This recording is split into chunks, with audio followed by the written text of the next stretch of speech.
माध्यमातून भारतीय जनता पार्टीच्या जिल्हा परिषद आणि पंचायत समितीच्या सर्व उमेदवारांच्या प्रचाराच्या निमित्तानं नेहमीप्रमाणे सिद्धेश्वराच्या चरणी नतमस्तक होऊन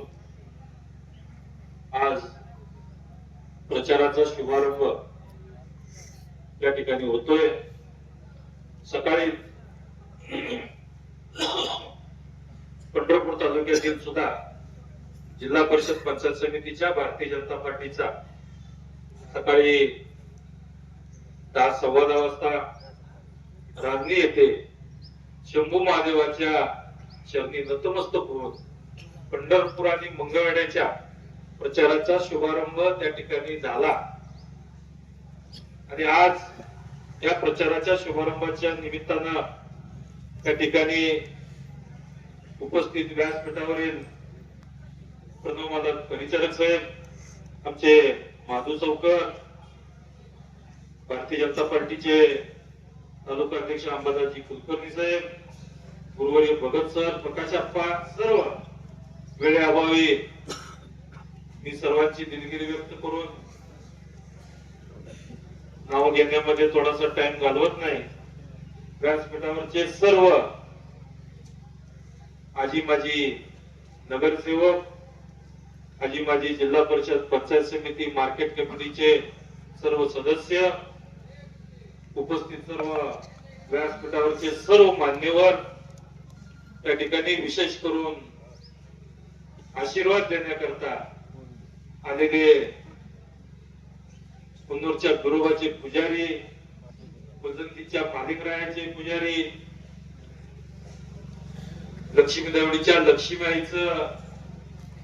लक्ष्मीआईचे पुजारी, रड्याच्या लक्ष्मीआईचे पुजारी आणि या ठिकाणी उपस्थित असलेले सिद्धेश्वरच्या चरणी या ठिकाणी नारळ फोडून त्यांच्याही पुजारी आणि उपस्थित असलेले सर्व तालुक्यातील ज्येष्ठ मंडळी, म्हणजे तरुण सहकारी, मतदार बंधू भगिनी आणि उपस्थित असलेले माझे सर्व पत्रकार बंधू, आज भारतीय जनता पार्टीच्या प्रचाराच्या निमित्तानं आज शुभारंभ होतोय। आणि शुभारंभ होत असताना आपण आपल्या पार्टीतून सर्व उमेदवार, 4 जिल्हा परिषद आणि 8 पंचायत समितीचे सर्व उमेदवार या ठिकाणी प्रचाराचा शुभारंभ होतोय।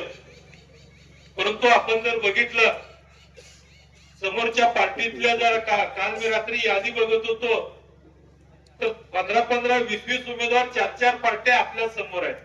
ज्या पार्ट्या या आमदार एकीकडे तर सगळेजण एकीकडे, अशी परिस्थिती कायम व्हायची।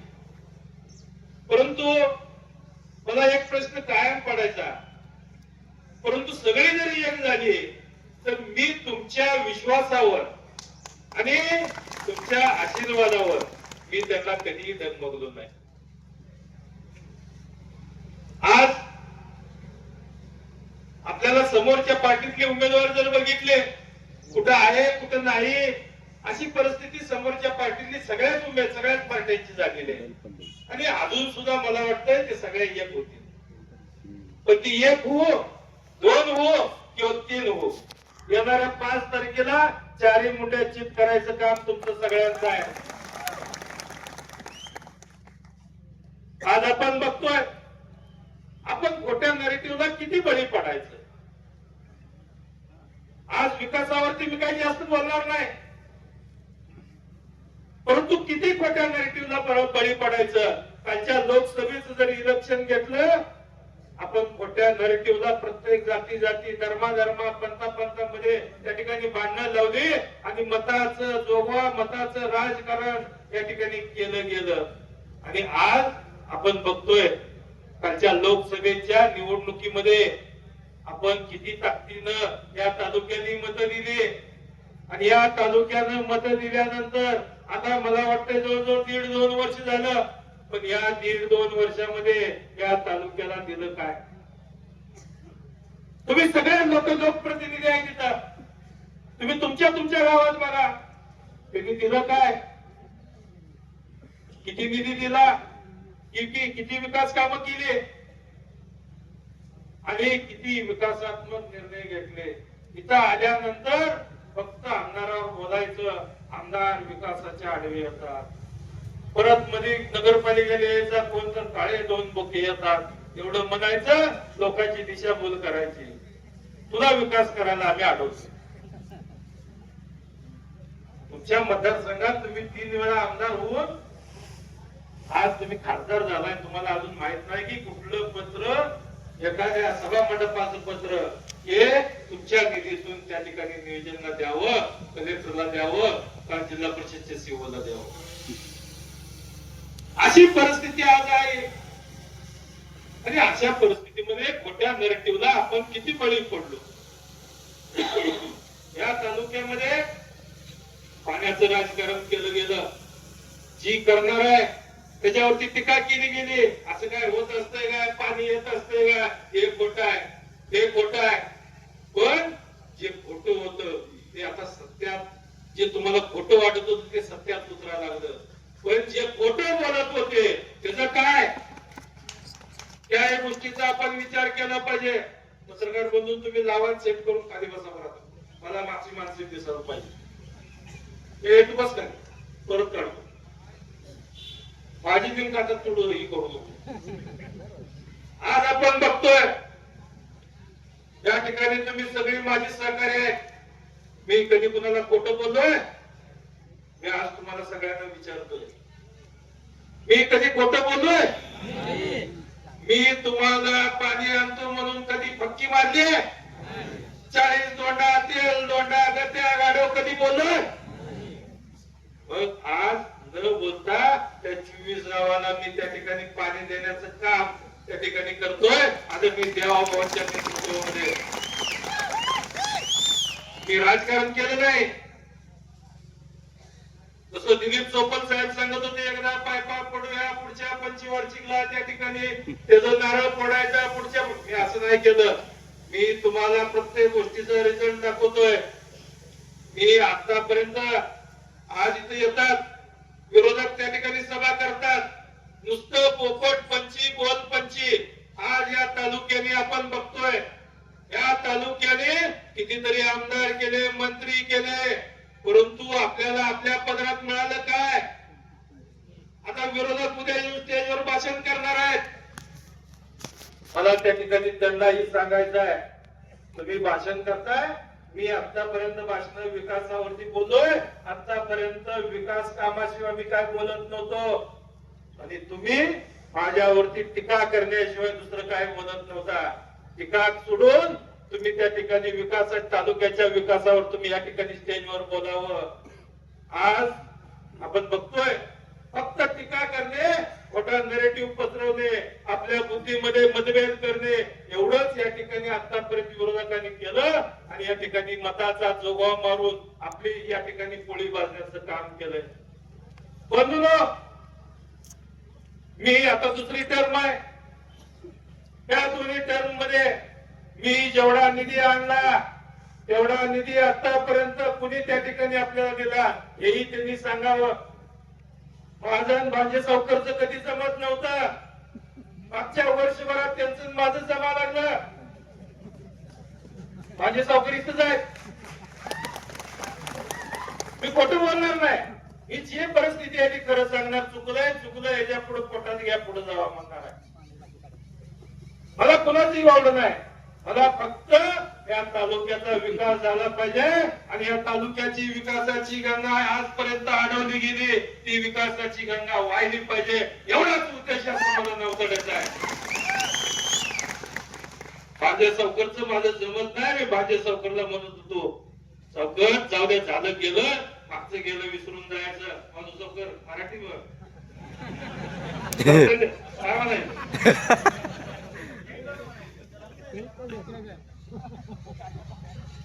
जमत नव्हतं आमचं.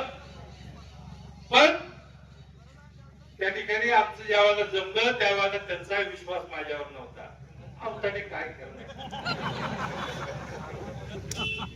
पण या अवताडे वेगळा आहे.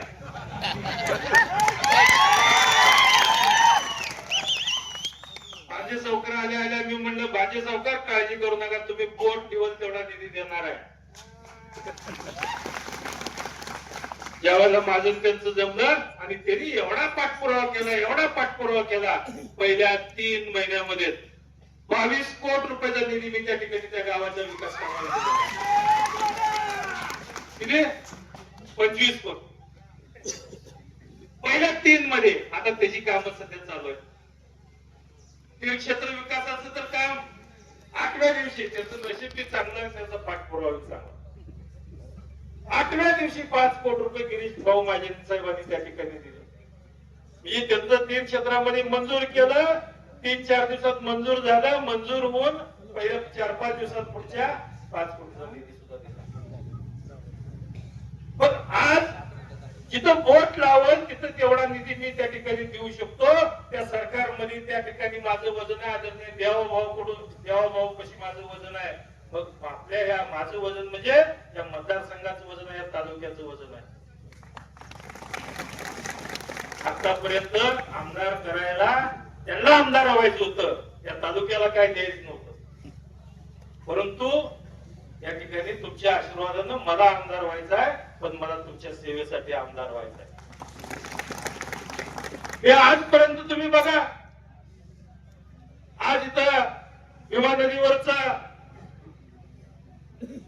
तामदर्डी बंधारा असेल, वडापूर बंधारा असेल, या बंधाऱ्याची सुद्धा स्थापना त्या ठिकाणी होते. आणि आज ही स्थापना होऊन त्या ठिकाणी आज आपल्या पिढ्याचा प्रश्न संपणार आहे. 24 गावच्या उपसा सिंचन 750 कोटी रुपयाची योजनेचं आता सध्या काम चालू आहे. वर्षभराच्या आत त्या माळरानावर सगळ्या पाणी फिरेल आणि हिरवा शालू त्या माळरानावर घेतल्याशिवाय काम नाही. म्हैसाळच्या माध्यमातून त्या ठिकाणी दक्षिणच्या भागातील जवळजवळ 18-19 गावांना त्या ठिकाणी पाणी येत आहे. आणि पाणी येत असताना आज त्या ठिकाणी अपूर्ण योजना होत्या, पण ते शेवटपर्यंत पाणी पोहोचण्याचा आता आपली पाणी सुद्धा वाढ करून घेण्याची भूमिका आहे. जवळजवळ त्या ठिकाणचं पाणी 50% पाणी म्हणजे 1 TMC पाणी आपल्याला त्या ठिकाणी येते. परंतु भविष्यामध्ये त्या ठिकाणी सुद्धा आता आदरणीय देवाभाऊ आणि विखे पाटील साहेबांना सांगून त्याच्यावर बैठका घेतलेल्या आहेत. बऱ्याचशा गावांना पाणी मिळत नाही. ती डिझाईन चुकलेली आहे. त्यावेळेला डिझाईन करताना चुकली आहे. त्यावेळेच्या लोकप्रतिनिधीकडे म्हणजे केलं पाहिजे, बघितलं पाहिजे होतं, परंतु न बघितल्यामुळं आजची परिस्थिती आहे की म्हैसाळच्या शेवटच्या गावापर्यंत पाणी येत नाही. परंतु आता म्हैसाळ योजनेमध्ये आपण पाणी वाढवून घेऊ आणि शेवटच्या गावापर्यंत जेवढं पाहिजे तेवढं पाणी देण्याची भूमिका आपण या पुढच्या कालावधीमध्ये घेऊया. मान नदीच्या बाजूला बंधाऱ्याची गळती आहे. भीमा नदीमध्ये बंधाऱ्याची गळती आहे. ही पाणी अडवण्याचं सुद्धा काम आदरणीय देवाभावांच्या खाली आता खाली पत्र आलेले आहेत. सगळे मान आणि भीमा नदीवरचे बंधारे सगळे गळती थांबवून त्या ठिकाणी लागणार पाणी, कारण सोलापूरची पाईपलाईन जर झाली तर आपल्याला यायचं पाणी असेल, शेतीच्या पाण्याचं असेल, ही परिस्थिती अवघड होणार आहे. त्यामुळं ज्या ठिकाणी नगरपालिकेच्या पाण्याची उपसा उच्चदान बंधाऱ्यावर जर होत असेल, 40 गावच्या योजनेची पाणी त्या ठिकाणी जात आहे. आंधळगाव प्रादेशिक योजनेचे सुद्धा पाणी तिथून जात आहे. या बंधाऱ्याची क्षमता वाढवून त्या ठिकाणी पाणी थांबण्याचं सुद्धा काम आपण करतोय. आज आता विजेच्या समस्या किती आहेत आपल्याला. परवा मी मिटिंग घेतली त्यावेळेला सांगितलं गेलं दिवसा आम्ही 8 तास लाईट देऊ सिंगल पेजची. परंतु बऱ्याचशा गावांना अशी परिस्थिती आहे की आता सिंगल पेजची नाही, पण धारा काढायच्या वेळेला सुद्धा त्या ठिकाणी लाईटा जाते. त्या मला दक्षिण देवडी शेरेवाडी आमचा नाना असा लागलाय. अशी परिस्थितीचं ज्यावेळेला फोन आलं त्या ठिकाणी आपला मुख्यमंत्री आहे, लक्षात घ्या. मी सांगितलं साहेब भाऊ आम्हाला देवा भाऊ, मला आमच्या तालुक्याला विजेच्या समस्या अजून भेडसावत आहेत, काय पाहिजे. म्हणजे 10 कोटीची डीपी पाहिजे. दिले 10 कोटीची डीपी सुद्धा आपल्याला दिलेली आहेत. आणि आता परवा त्यांना ते सांगितलं देवा भाऊ, दावतनं जायच्या अगोदर मी मुंबईला गेलो होतो त्यावेळेला म्हणलं भाऊ आमच्यातली अशी परिस्थिती 8 तास तर लाईट सोडा, परंतु आम्हाला त्या ठिकाणी बऱ्याचशा गावांना जिथं कामं अर्धवट राहिलेली आहेत ती कामं चालू आहेत, पण ती कामं चालू असतो लाईट पूर्ववत करा, सकाळ संध्याकाळ आम्हाला लाईट पाहिजे, धारा काढायच्या टायमाला लाईट पाहिजे, त्या ठिकाणी लगेच चीफ इंजिनियरला आणि एससीला त्या ठिकाणी आदेश केलं गेलं आणि आदेश केल्यानंतर त्यांना आता चालू झाले का त्यांना कसे झाले, ज्या गावात अजून जरी चालू झाले नसेल त्यांनीच सांगा, त्यांच्या लगेच तात्काळ त्या ठिकाणी त्या सुद्धा विशेष समस्या आपण सोडवण्याचा 100% प्रयत्न करू. आज बरेचसे त्या ठिकाणी सबस्टेशन आहेत, ते सबस्टेशन सुद्धा निर्मिती करण्याचं काम आपल्या चालू, 11 सबस्टेशन निर्मिती करतोय आपण. भविष्यातल्या 20 वर्षामध्ये कधीच प्रॉब्लेम या तालुक्याला येणार नाही अशा पद्धतीची उपाययोजना या ठिकाणी करतोय. बऱ्याचशा त्या ठिकाणी ट्रान्सफॉर्मर बसवण्याचं करतोय, कमी दाबाने येत असल्यामुळं काही ठिकाणी ट्रान्सफॉर्मर नव्हते, काही ठिकाणी 5 मेगावॅटचे असतील, 10 मेगावॅटचे असतील, हे सुद्धा ट्रान्सफॉर्मर आपण बसवण्याचं काम करतोय. आज आपण बघतोय बंधूंनो की आज विरोधकांमध्ये जय पराजय पचवण्याची ताकद संपली आहे. आपण जय बी पचवलाय, पराजय बी पचवलाय, तरी सुद्धा आपण उन्माद मारला नाही. परंतु कालच्या परिस्थितीमध्ये आपण बघतोय, कालच्या पंढरपूरच्या निवडणुकीमध्ये मालक आपण बघितलंय, आपली ही संस्कृती नाही. अहो बारकी शिंबडी पोरं जर दंड आम्हाला थापटा लागली, आम्ही काय मेलेले आईचं दूध पिलोय? ज्या भाषेत तुम्ही बोलणार त्याच भाषेत या पुढच्या कालावधीत उत्तर दिलं जाईल. आज जर बारकी पोरं जर आपल्यावर दंड टाकत असतील, बारक्या पोरावर जर मालकावरती टीका होत असतील, आपल्यालाही थोडस काय वाटलं पाहिजे. आपण त्यांच्या नरेटिव्हला फसतोय, आपण त्यांच्या भूलथापाला फसतोय. आज मी सांगितलं मालकाला, कालच्या आजच्या राजनीच्या भाषणात सुद्धा सांगितलं, नगरपालिकेच्या वेळेला म्हणायचं तुमचं काय नाही दादा, मी तुमचाच आहे आणि तुम्ही मला मदत करा. आणि माझ्या विधानसभेच्या वेळेला मालकाच्या घरी हेलपाटे मारायचे, मालक तुम्ही कुठं उभारलाय, तुमचं काय नाही, तुमच्या माणसाला जरा सांगा तुम्ही आमचंच आहे. अरे वागरा, म्हणजे आम्ही राजकारण खेळायचं का वाट्या खेळत बसायचं? मी तुझा जगताला राजकारण करते. आज या सगळ्या गोष्टी आपण लक्षात घ्या. आपण खोट्या नरेटिव्हला घाबरू नका, खोट्या नरेटिव्हला बळी पडू नका. कोण काय म्हणतंय काय विचार करू नका.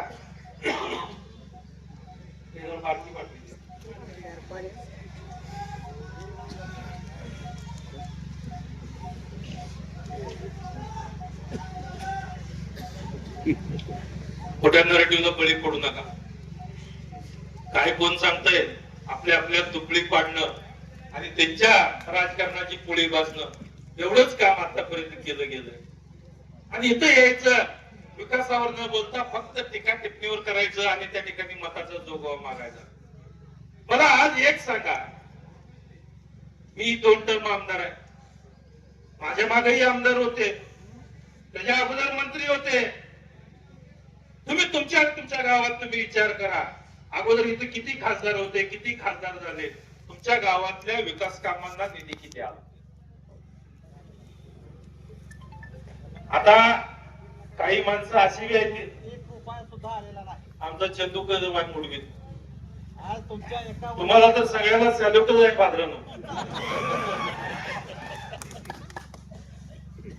एका वर्षात 50 लाख तुमचा आलाय पहिल्यांदा. मुडवीला पहिल्यांदा 50 लाख आलाय चंदू. आतापर्यंत काय नाही, काय सुद्धा नाही. मत तर देऊ देत होती का नव्हती. पण मताचा अधिकार सुद्धा चंदू आज तुमच्या सगळ्यांच्या सहकार्यामुळे त्या ठिकाणी आला. म्हणजे माझ्या काळात बऱ्याच ठिकाणी क्रांती झाली आहे, क्रांती होणार आहे. आपल्यातल्या आपण विकास कामावरती जोर देतोय आणि या पुढच्या कालावधीत विकास कामावरच द्यायचा. परंतु तालुक्यात सुद्धा काही महानग आहेत बरं का, ती परत काय करणार तुम्हाला सांगतो. आपण तुम्ही त्यांच्याकडे जाणार. आता आमदार साहेबांचं भाषण जोरात झालंय, लगा असं करून चालत नाही, लगा आता पाणी यायला लागलंय, पाणी येतंय.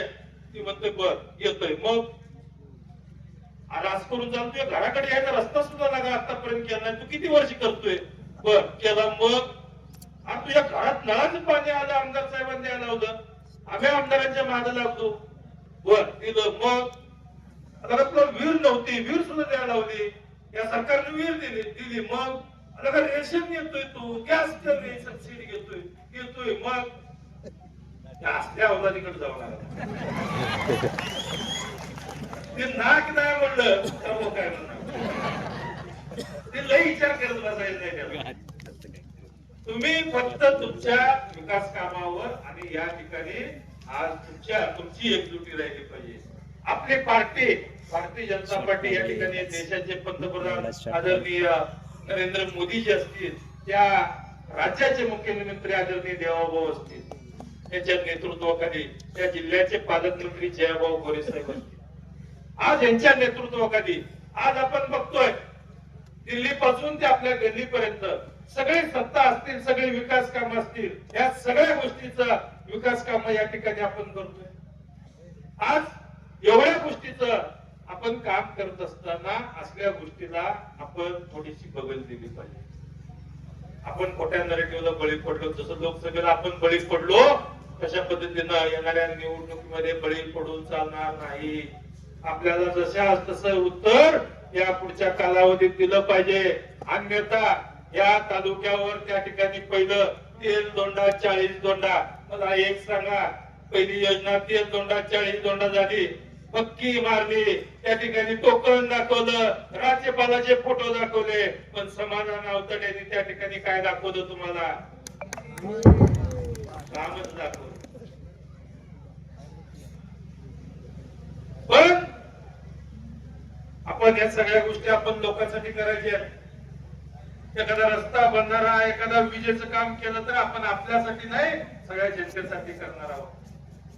परंतु या येणाऱ्या सभेमध्ये तुम्ही त्यांची भाषणं जरी बघितली तर ती भाषणं आपल्यावर टीका करण्याशिवाय दुसरी यांच्याकडे भाषणं नाही. ही असा, ही काळा, ही गोरा, याला अशा